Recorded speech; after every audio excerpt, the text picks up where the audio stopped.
everyone, and welcome back to my channel. Today I am continuing with my Fill the World Create a Sim challenge, where I go through and I create families that live in the pre-made houses in each of EA's worlds. So right now I am working on Oasis Springs, and this is the Atwater family, and they live in the house called Springscape. So this is actually the last house in this neighborhood. It's kind of like the middle class neighborhood of Oasis Springs. And actually after this, we only have 3 more houses left in all of Oasis Springs. So this is the last of like the normal families, I would say. The next 3 houses are all like over 100,000 simoleons in price. So they're basically mansions. And usually in the mansions is where you start to get like bigger families with lots of drama. So this is kind of the last of the more normal families in Oasis Springs. Not, without drama, mind you, but they're a little bit less crazy than some of the families that I make for mansions. So anyways, this is Joseph Atwater. He is the dad of the family, and Joseph is kind of an old school kind of guy. He is very serious and stern, and he loves his family in kind of like an old-fashioned, stereotypical 1950s kind of way. He goes to work, he comes home, he's not outwardly super affectionate with any of his kids. But he loves them, but he's not super father of the year or anything. I mean, he does a good job of being a dad. He actually has 4 parenting skill points. So, he does make an effort to be an active father for his family, but it's just not something that necessarily comes very natural to him. So he is an astronaut. So he's very, very logically minded and scientific, which is why I sort of thought that, he might not be the most outwardly affectionate person towards his kids. Kids, plural. But yeah, so he is a snob, he is a bookworm, and he is also hot-headed. So, he's kind of... I wish we had more traits in The Sims 4, because if we had more traits, I would give him the aloof trait, which I think is actually a trait that you can give cats. But in any case, he is kind of an aloof guy. Nice, but, not super friendly. He just prefers to stay at home and, read his books, and that's about it. So he has a lovely wife named Rosaline. Joseph and Rosaline are both adults, but he used to love Rosaline. he still loves her, but I think over time and as they've gotten older, their romance has kind of started to fade a little bit. They're still good friends. They get along really, really well.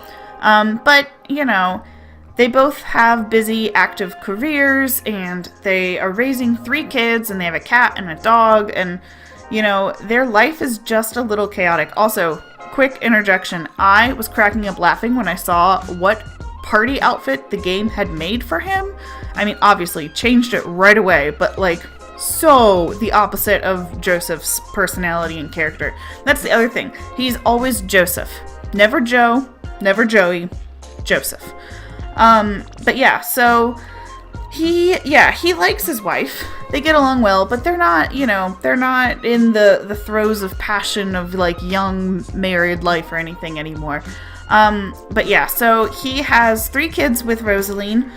They have a teenage son named Rusty, and then they have twins, a boy and a girl. The boy's name is Griffin, and the girl's name is Gigi. So Rusty we'll see more of in a minute, but Rusty and his dad don't really get along very well. They're kind of polar opposites in personality. Rusty takes after his mom a little bit more.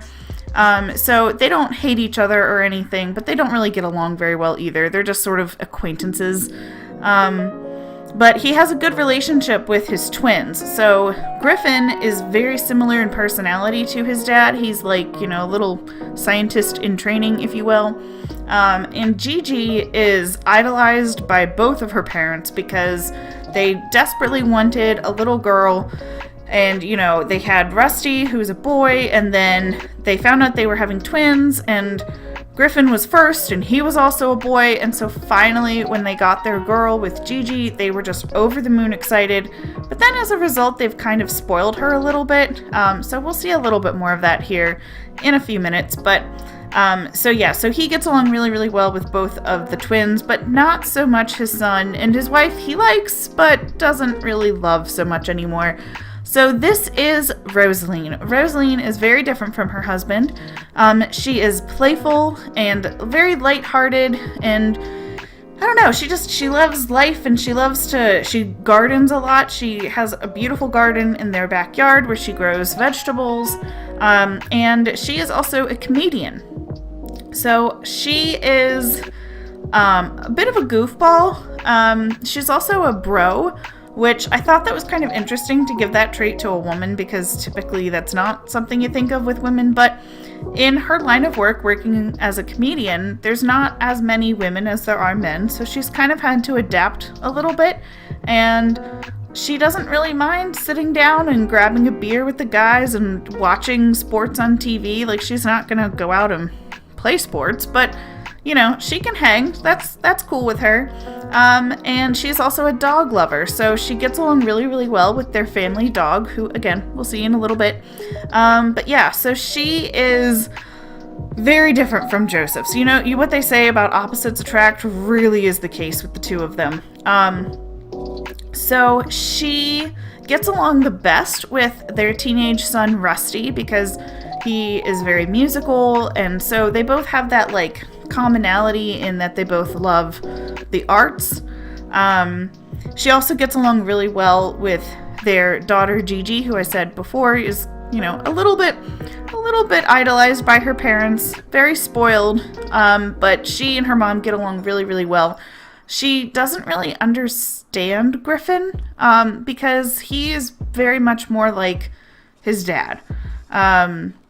And that's not a bad thing, but, sometimes he gets lost in these, like, super elaborate technical conversations about things, and she smiles and nods politely and goes along with it, but she doesn't really understand it, and in some ways it's just better to let Joseph and Griffin just go off by themselves, and they can have their discussions together, and, Rosaline and Rusty can hang out together and talk about music and performing. And then everybody just loves and adores Gigi, or for the most part anyway. So for Rosaline, I went with kind of like she wears a lot of dresses and skirts.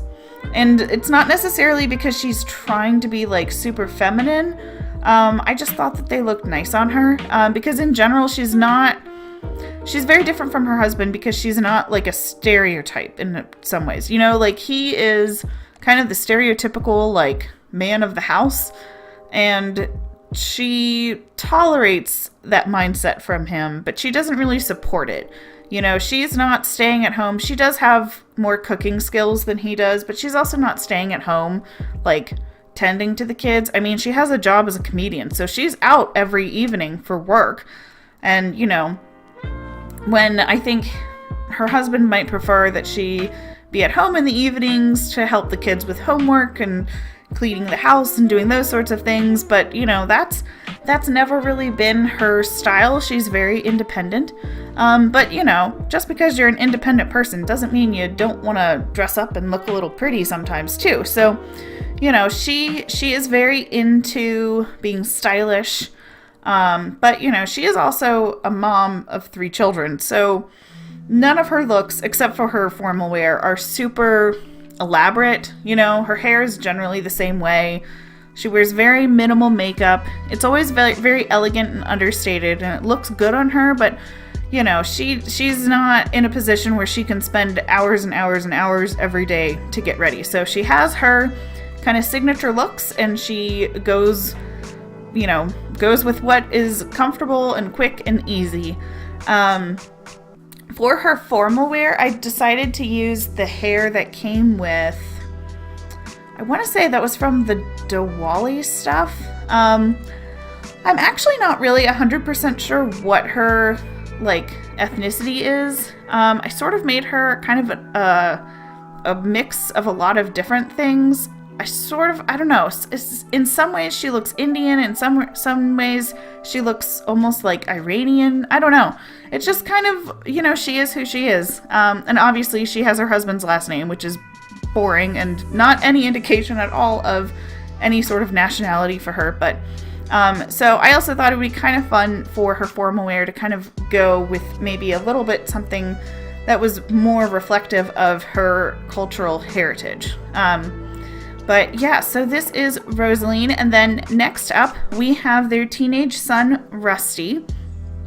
So Rusty is a music lover, and he also hates kids. So this is interesting because in this house, so there are 3 bedrooms. There's a master bedroom. There's a bedroom with one single bed that's done in a very, very feminine and girly pink, purple, vomit all over the place kind of room. And then there's another bedroom that has 2 single beds that's, you know, a little bit more subtle in color. And so that's the bedroom that Rusty shares with his younger brother, Griffin.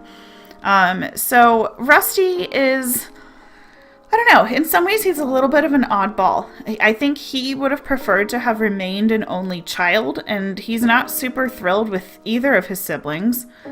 He really just doesn't understand how to relate to his brother at all because, you know, like I said before, he's much more like his mom and his brother is much more like his dad. So they have to learn to cohabitate together, but they don't really have any of the same interests or personality, and I could see when he becomes a young adult, I could see Rusty's third trait being loner, because that's sort of his deal. Even though he's a very skilled guitarist, he actually has 8 guitar skill points, he's not really into being super social. He's just kind of, you know, he's in it for himself a little bit. And yeah, so he doesn't really understand his brother because his brother is so logically minded and technically minded, and that's just not Rusty at all. And he really, I think he kind of resents Gigi because, you know, his parents make such a huge fuss over her, and, you know, she gets her own bedroom, she has her own dog, like, she is very spoiled, and I think in some ways Rusty feels a little bit left behind because he's not a twin, and he's not the girl that his parents always wished that they'd had, so what does that make him? So he, you know, he gets along really, really well with his mom because they have their, you know, arts and performance stuff in common, and he gets along okay with his dad, but again, his dad isn't really an outwardly affectionate person, so he's never going to find that type of a connection from his dad, and he really hates both of his younger siblings. Like, they do not get along at all. They are disliked. You know, and maybe once they get a little older, he might like them more, but yeah, for the time being, that's kind of hard to say, because right now they're both kids. So, this is now Griffin. So as I said before, Griffin is a twin. He is the older of the 2 twins, because, you know, one always has to be a couple of minutes earlier. So he is very introverted. He's quiet, kind of nerdy. He has a pet cat named Simba. Although Simba is technically the whole family's cat, but he is actually a cat lover, and so he and Simba get along the best. Which is actually kind of interesting because Simba is not really a personable cat. So the fact that these 2 have sort of found each other is kind of amazing, I think. So yeah, so he gets along really, really well with his dad. He and his dad have a great relationship. They can talk about science and technology and, you know, computers. Like, he actually has a computer in the bedroom that he shares with Rusty. So, you know, very, very technically minded. He is working on the mental skill aspiration thing. I forget what that's called. Mentally gifted or whatever. I forget. But in any case, clearly I'm not working on that. And so, yeah, so he is very, he's in some ways like almost like a mama's boy still. So his outfits are things that I imagine his mom would have picked out for him to wear. Because for one thing, he's a kid.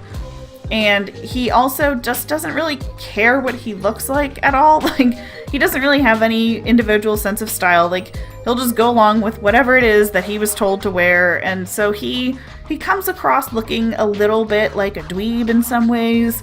But he has no idea. He's blissfully ignorant of that fact. And he just doesn't really care.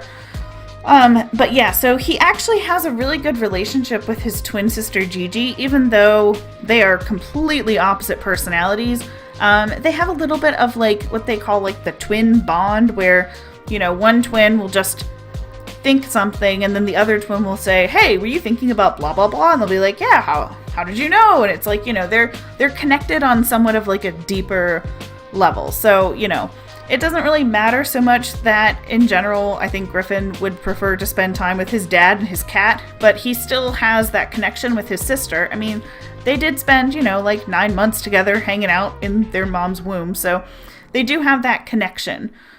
So next up is his twin sister, Gigi.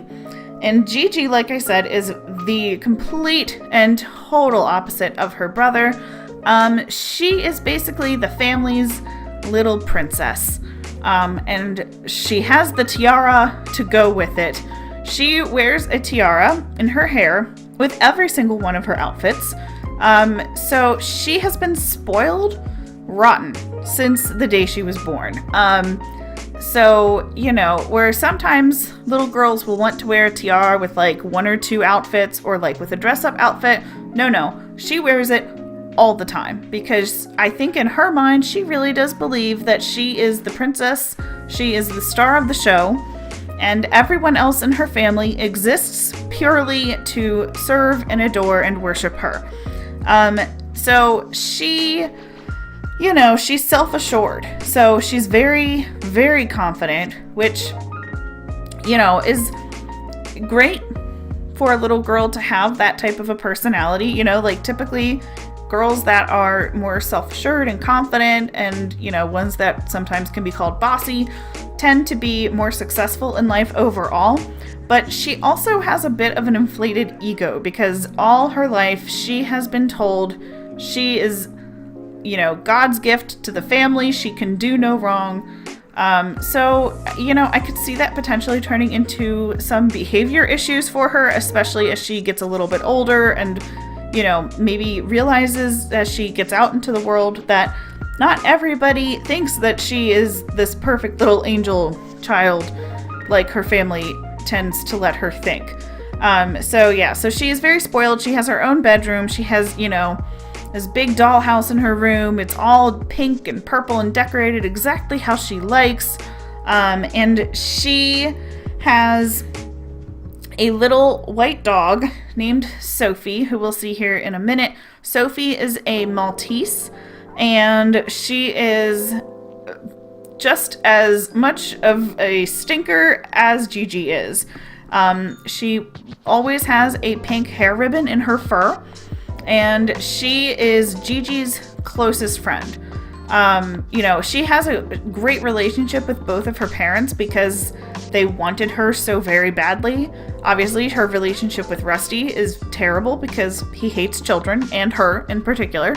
But she has a good relationship with her brother, but, you know, there's just something special between her and Sophie where they just love each other so much.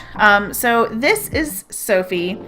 Sophie is friendly, playful, and a troublemaker. So both Sophie and Gigi have very similar personalities because they're both very outgoing, and they just, you know, they like to meet people and kind of cause some trouble along the way. And then next up we have Griffin's pet cat, Simba, and Simba is a tuxedo cat. He is a male cat, and he is aloof, talkative, and clever. So very much in line with what Griffin's personality is, just in cat form. So if you want the Atwater family in your game, you can get them either through the link in the description box below this video, or you can find them on the Sims 4 gallery under the hashtag Mrs. Tomato 1018, or underneath my username Mrs. Tomato 1018. And yeah, I hope you guys have enjoyed this video. I'm gonna keep on making more of these Creative videos until we have the whole world all filled up. And I hope you guys have liked this. So yeah, if you did like it, please give it a thumbs up. And if you haven't already subscribed to my channel, you can do so in the box below this video. And I hope you all have enjoyed this video, and I will see you all in my next video. Bye.